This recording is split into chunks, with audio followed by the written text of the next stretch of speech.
this motivates the definition of the potential function. Okay? The potential function is defined to simply be the integral of kq over r squared dr. This is the potential function for a point charge q at a distance r from the charge. This integral should go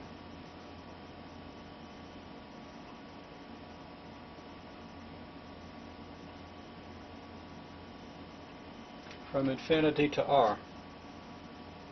And kind of bad form to use r in here. We should use some kind of a dummy variable.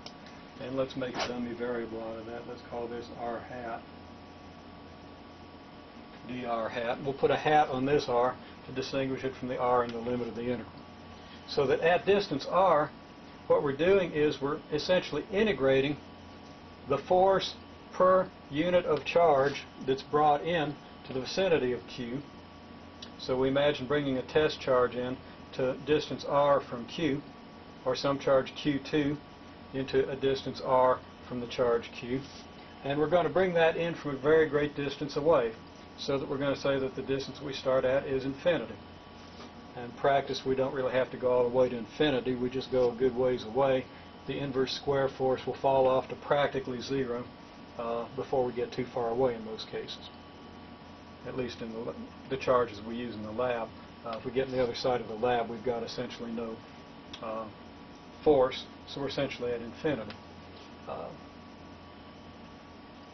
For intergalactic ion clouds, the case is going to be a little bit different. We have to get pretty far away before we escape the electric field of those clouds. Again, the situation is we have a charge q, point charge q, and we're going to bring another unspecified charge in from infinity to r.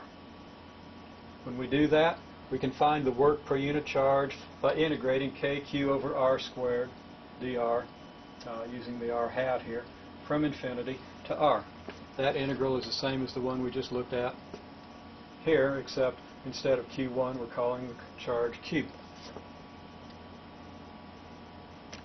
This gives us what's called the potential function, the work required to bring a charge into the vicinity r of q from an infinite distance. Now, if we want to find the potential difference between 2 points A and B, if we have a charge q, and if V is the potential function of that charge, in other words, the negative kq over r function, then V of A is going to be the potential at this point. Now, that's the work required to bring the charge in from infinity to the point A. V of B is the work required to bring a charge to from infinity to point B. The difference is the work required to bring the charge from point A to point B. Now, the potential difference between A and B is the work per unit charge required to bring a charge from point A to point B. So we say that delta V is V of B minus V of A. Okay, once more. V of A is the work per unit charge required to bring charge into the point A from a great distance. V of B is the work per unit charge required to come to the point B from a great distance.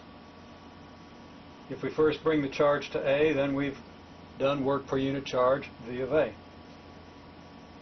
If we then bring it to B, we'll have done total work, V of B. But all we're interested in is the difference between V of A and V of B, the total work per charge to go from A to B.